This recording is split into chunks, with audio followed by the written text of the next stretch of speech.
14واں باب ابرام لوط کو چھڑاتا ہے۔ اور سنار کے بادشاہ امرافل اور الاصر کے بادشاہ اریوک اور ایلام کے بادشاہ کدرلاامر اور جوئیم کے بادشاہ تدال کے ایام میں یوں ہوا کہ انہوں نے سدوم کے بادشاہ برا اور امورا کے بادشاہ برشا اور ادما کے بادشاہ سنیب اور زبوئیم کے بادشاہ شمیبر اور بالا یعنی سگر کے بادشاہ سے جنگ کی۔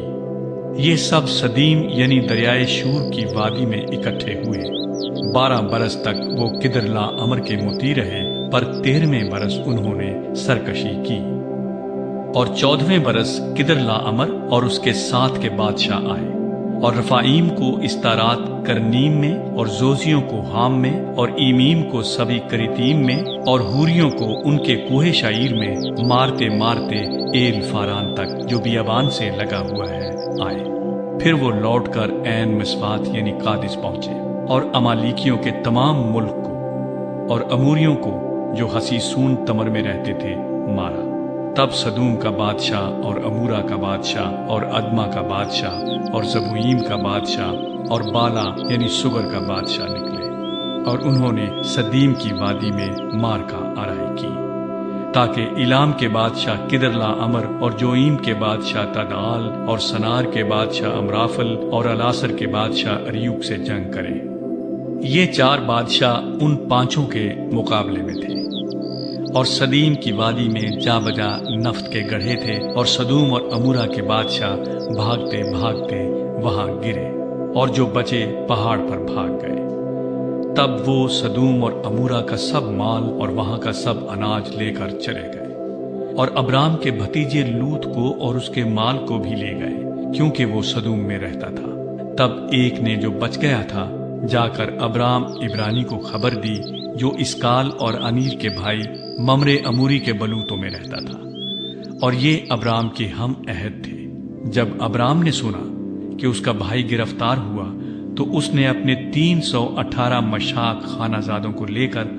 دان تک ان کا تعاقب کیا، اور رات کو اس نے اور اس کے خادموں نے غول غول ہو کر ان پر دھاوا کیا اور ان کو مارا، اور خوبا تک جو دمشق کے بائیں ہاتھ ہے ان کا پیچھا کیا، اور وہ سارے مال کو اور اپنے بھائی لوط کو اور اس کے مال اور عورتوں کو بھی اور لوگوں کو واپس پھیر لایا۔ ملک صدق ابرام کو برکت دیتا ہے۔ اور جب وہ کدرلاامر اور اس کے ساتھ کے بادشاہوں کو مار کر پھرا، تو سدوم کا بادشاہ اس کے استقبال کو سوی کی وادی تک جو بادشاہی وادی ہے آیا، اور ملک صدق سالم کا بادشاہ روٹی اور مے لایا، اور وہ خدا تعالیٰ کا کاہن تھا، اور اس نے اس کو برکت دے کر کہا کہ خدا تعالیٰ کی طرف سے جو آسمان اور زمین کا مالک ہے، ابرام مبارک ہو، اور مبارک ہے خدا تعالیٰ جس نے تیرے دشمنوں کو تیرے ہاتھ میں کر دیا۔ تب ابرام نے سب کا 10واں حصہ اس کو دیا، اور سدوم کے بادشاہ نے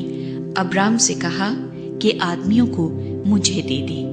اور مال اپنے لیے رکھ لے۔ پر ابرام نے سدوم کے بادشاہ سے کہا کہ میں نے خداوند خدائے تعالیٰ آسمان اور زمین کے مالک کی قسم کھائی ہے کہ میں نہ تو کوئی دھاگا، نہ جوتی کا تسمہ، نہ تیری اور کوئی چیز لوں، تاکہ تو یہ نہ کہہ سکے کہ میں نے ابرام کو دولت مند بنا دیا، سوا اس کے جو جوانوں نے کھا لیا